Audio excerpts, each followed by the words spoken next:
thundering herd pep band roars on here in Phoenix as the Lopes are trailing by 4 in the second set. Lindenwood looking to repeat what happened on Friday night, but change things around a little bit more. They'd love to be on the winning side of this final score. Clay Weeder looking to see if he can add to his tally tonight. Already 6 kills. And wants a third service ace right here. Instead picks up his first service error and hits our cameraman Scott right in the chest. And he took it like a champ right there. I mean, you would not even have been able to tell that that hit him if you were not staring right at him when that ball went over the net. Free ball now for the Lopes. Momentum possibly turning. Cameron Thorne rides the wave and sends one down. 15-13 slight, and the Lopes saying, hey, it's time to bring that momentum over to our side. The importance of a timeout. I know that one wasn't necessarily called by Matt Worley, but they can just change on a dime. Oh my goodness, too, and that one you saw Brennan Schoberl think about whether or not he should play that ball after A.J. Lewis was sent down by Gianni, decides not to, and it turns out to be the wrong decision. 3 in a row out of our media break, and the Lopes feeling good. Slight gets things going again. Weeder, far side ball to Schuler. Blocked down, still alive. Lewis over, blocked again. It's chaos here in the Global Credit Union Arena. Slight. Thorne, what a kill! Cameron Thorne picks up his 5th of the night. He's got 3 digs and a block as well, making an early campaign for our player of the game. Yeah, he is, and there's not, I don't know if anybody's stopping this in the country. You could be in the perfect position, but that thing just had too much power behind it. And this is the best the Lopes have played at home so far. Only through 2 games, and there's another block. Are you kidding me, Camden? Gianni, what a play. His 2nd block of the night, and the Lopes 5 straight out of the timeout. Goodness gracious, the Lopes on fire, on a scorcher after that media timeout. That was just what they needed, clearly. Yeah, I mean, Matt Worley said after last game, sometimes it just feels like this team needs to react to something until they get going, and he obviously doesn't want that to be the case. He wants them to start off strong without, you know, that happening, but here's that reaction that we see. All right, hey, we know we're the better team. Can we go out there and show these people, you know, we're not going to lose this 2nd set.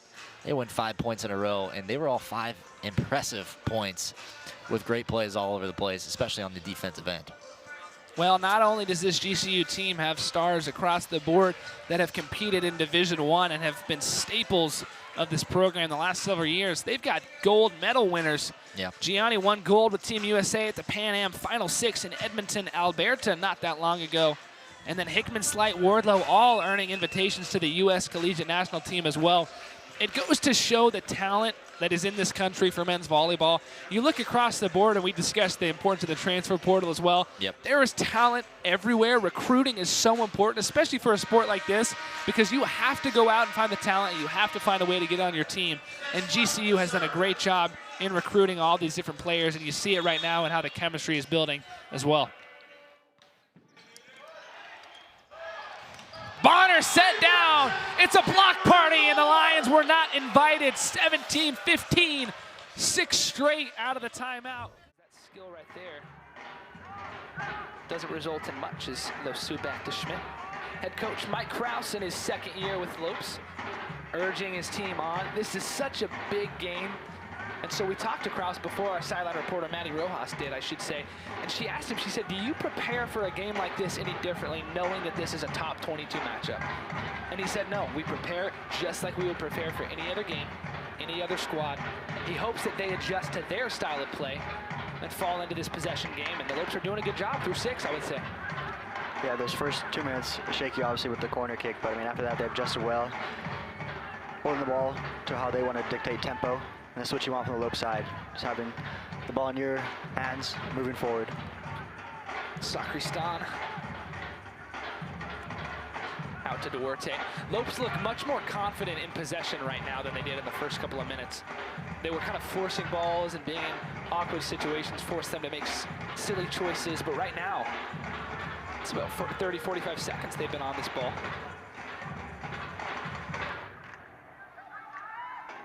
Schmitty up to Duarte. Bednesi's making a big run. Duarte back to Diaz-Loza once more. You have to give credit also to San Diego. I mean, marking every man that's open.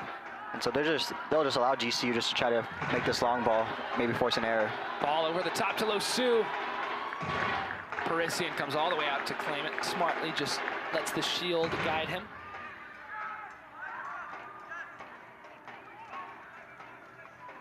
So those first couple of shots in the box in that chaotic moment went down as shots on goal. So a couple of opportunities already, and now that is a bold play from Mason Tunbridge from about half field, looking to catch Leon Schmidt slacking, but he was ready for it. Downline Cruz looking to use his speed we've talked about all season long. Up against a tough defender in Warren. He beats him, he's got space, inside, back, shot! What a goal! Jorge Lopez puts the Lopes up 1-0! Woo! Lopez, we saw him score in the game against UCSB with great composure in the box, and right here, shot from outside the box, puts the Lopes up 1-0 against San Diego, just 8 minutes into the game. Chris, I'm speechless. I'm speechless right now. What a goal. A beautiful moment for this Lopes squad. Just 7:56 through. And that is a beauty of a moment for this Lopes team. Oh my goodness. There it is inside of Nudanucci. The back tap, Lopez is there. Oh my goodness. What a goal. We talked about the importance of these first couple of minutes, finding a way to put one in the back of the net. And that, honestly, obviously it's a team goal right there. That's great tiki-taka football, but that all starts from Cameron Cruz and his ability to beat Ethan Warren.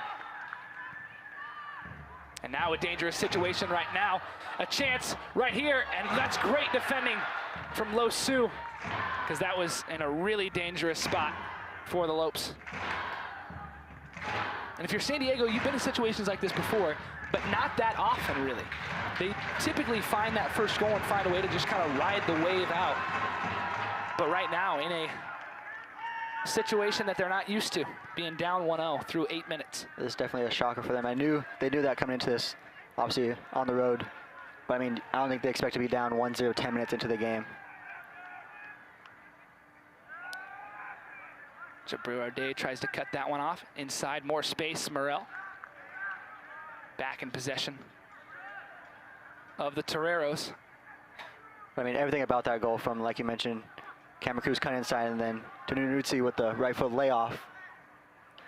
Yeah, I mean, that's just the class and the skill and the guts to go with the back heel pass right there in that moment in space. Nudanucci continues to show why he deserves to be listed as one of those top players in the nation. You mentioned him, sorry, about 5 goals on this team. That's his first assist so far, yeah. So it's big for him. And for him, I think a lot of players who have had goals in that, you know, entering with 5 goals through 6 games, you get in that situation in the 18 and all you think about is the back of the net. You're just trying to score. The selflessness to look for a teammate in Jorge Lopez, who picks up his 2nd goal of the season. That's just class from the boys in purple.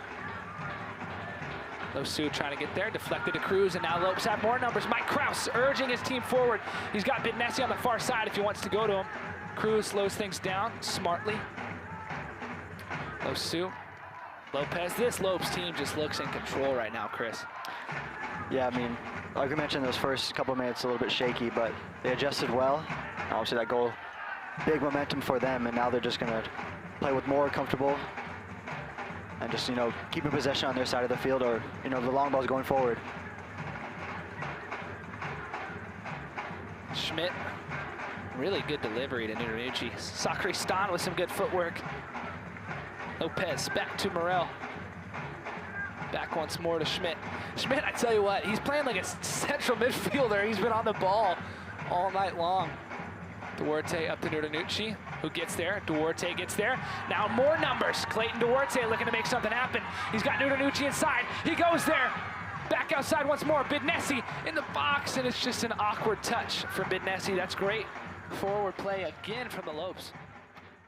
It's tough to feel like you can develop any sense of confidence when you're not on the ball a whole lot. Pierrot. Man, she's fast out there. Ball inside to Gorley. It's a really good ball. Garley's in on net. She's taken down, but she scores anyway. Another assist from Leah Pirot to Gianna Gorley, who gets her 15th. Count 'em. 1-5 goals on the season for Gianna Gorley, and she put the Lopes up 2-0 here in Phoenix. Just incredible footwork, regardless of, you know, the defense of the Vaqueros getting around, you know, shifting their body, their weight to be able to get it to Gorley, get it to Pirot, and doing just textbook work when it comes to the Lopes. Take a look at this right here. Pirot dimes it inside, a nice left hand, or pardon, not left-handed, left-footed touch, lobs it right up, right foot shot, gets it right in the back of the net, and a 2-0 lead for the Lopes. Yeah, I mean, the control and the composure to step up in that moment. She's even taken down.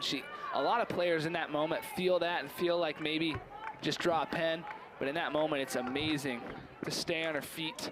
Because a penalty, nothing's ever guaranteed from the spot. So finding a way to just stay up, put it in the back of the net, man, 15 goals on the season. And exactly that, 15 goals on the season. I believe she's already within the best offensive season in history of Lopes play so far. Just stunning. Ball out, another throw in to the Lopes, and they've had games this season where they've picked up 4 or 5, but it feels like for the Lopes, in order to come at it tonight with 3 games left on the schedule in WAC play, you can really, really build some confidence if you could find a way to get more and more. Fake from Becca Valdez, it's really well done. Deflection back to her. I think if that ball doesn't get deflected right there, that's a top bin shot on that right side. I'm quite literally confident that that was going in. Yeah, she's got the power from there. Not a whole lot of players do.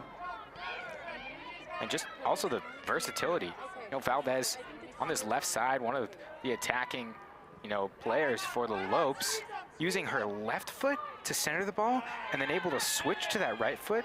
I mean, talk about, you know, professionalism. Alderson back to Signs. Cologne playing chase, as is Linnea Eld. Duran Wise, ball taken away. Back to Loetta.